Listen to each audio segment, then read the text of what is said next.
Welcome back, my lovely, lovely friends, to a community update in this week ending in the 22nd of May, 2020. Nah, sod it, I'm leaving it in. We open with the sad news for UK gamers that all Mantic tournaments and events for the entire year are cancelled. This includes Clash of Kings 2020, which was planned for October the 10th to the 11th, 2020 in Cardiff.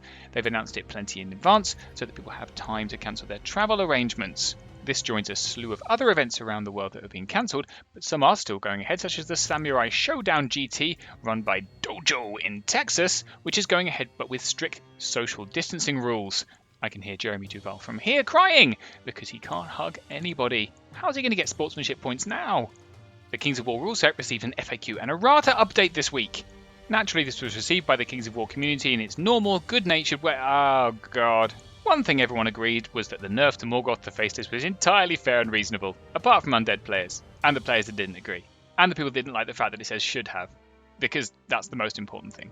And frankly, the less said about the 250 plus answer threads about what shuffle to their final position actually means, the better.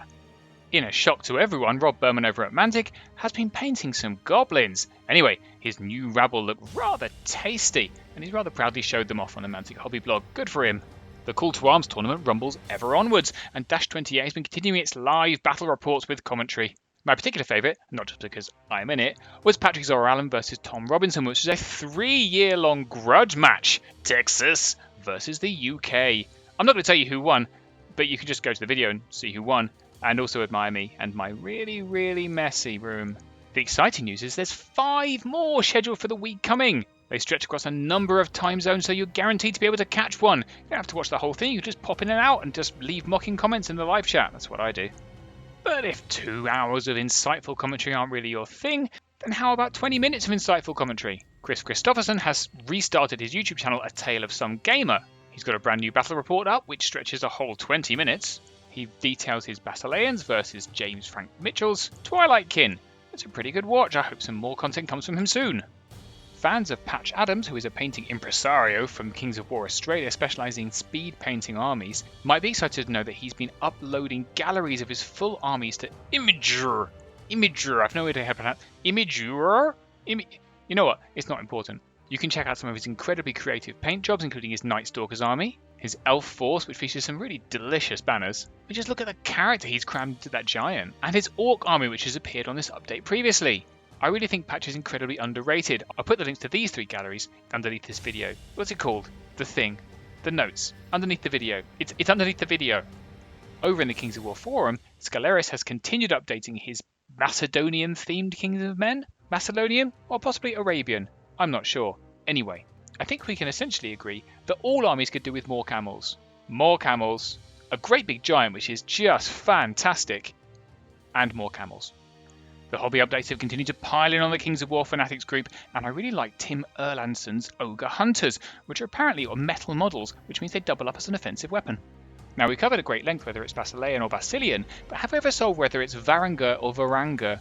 Anyway, Nick Roberts has been active in the Varangur forum with his really characterful Varangur army. This is a mixture of minis from a bunch of different companies, but he's managed to blend them all together incredibly well, and I really, really love what he's done with the bases. Snow effects are so hard to get right, and this is just perfect.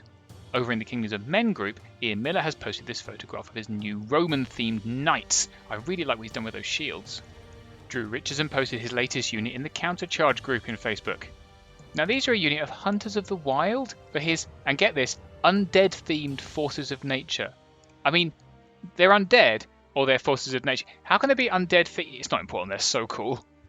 I do like creative basing, and Lee Reynolds has knocked it out of the park with his first Abyssal Dwarf, which is this Hexcaster. Just so you know, you don't get extra defense for that wall. Taylor Holloway's knocked it out of the park with this Thanon Frostfang. Now, strictly speaking, we don't know what a Frostfang is, so this dinosaur dude's probably fine. The more I look at this picture, the more there is to admire about it. The detail is just fantastic. I've not seen many posts of Grace Patterson's model work, but if this hand-painted banner is anything to go by, she needs to be posting more and soon. And last but not least, Kyle Preslinski has posted his Shadow Hulk today. It's sad that Ronnie Renton works this guy so hard because he needs to be spending more time painting gorgeous models like this. I think particularly the glow on the fingers or pointy tentacle, whatever the hell they are, is just perfectly done. I wish I could get yellows that clean. Good job, Beardy Boy. Well, that's it for this week.